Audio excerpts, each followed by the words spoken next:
નમસ્કાર દર્શક મિત્રો, તો લોકસત્તા શોમાં આપનું સ્વાગત છે। બાંગ્લાદેશમાં ફાટી નીકળેલી વિરોધની જ્વાળાથી બચવા માટે બાંગ્લાદેશના પૂર્વ વડાપ્રધાન શેખ હસીના દેશ છોડીને ભારતમાં આવી ગયા છે। આ દરમિયાન હવે એવા સમાચાર સામે આવ્યા છે કે શેખ હસીના પર દેશ છોડવાનું એટલું દબાણ હતું કે તેઓ પોતાની રોજિંદી જરૂરિયાતો પણ સાથે ન લાવી શક્યા। શેખ હસીનાની ટીમ જે તેમની સાથે ભારત આવી હતી તેની પાસે કંઈ જ નહોતું। તેઓ એટલી ઉતાવળમાં આવ્યા હતા કે તેમની પાસે તેમની રોજિંદી જરૂરિયાતો પણ નહોતી અને બળવાખોરો શેખ હસીનાના નિવાસસ્થાનમાં ઘૂસી ગયા હોવાથી તેઓને ઉતાવળમાં બધું છોડીને ભાગવું પડ્યું હતું।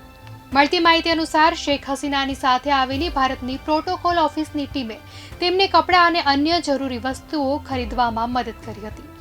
ભારતે તેમને ત્યાં સુધી રહેવાની છૂટ આપી છે જ્યાં સુધી તેઓને કોઈ અન્ય દેશમાં આશ્રય ન મળે।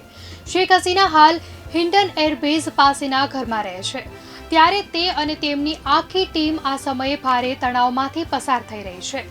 આ તણાવને દૂર કરવામાં ભારતીય ટીમ અને સુરક્ષા કર્મીઓ તેમની મદદ કરી રહ્યા છે। તો અમુક મંત્રીઓ એવા હતા જેમણે શેખ હસીનાની પહેલા જ બાંગ્લાદેશ છોડી દીધો હતો, કારણ કે તેમને પહેલેથી જ તખ્તા પલટની ખબર પડી ગઈ હતી। શેખ હસીનાની પાર્ટી અવામી લીગના ઘણા મંત્રીઓ અને વરિષ્ઠ નેતાઓએ એક અઠવાડિયા પહેલા જ દેશ છોડવાનું શરૂ કરી દીધું હતું।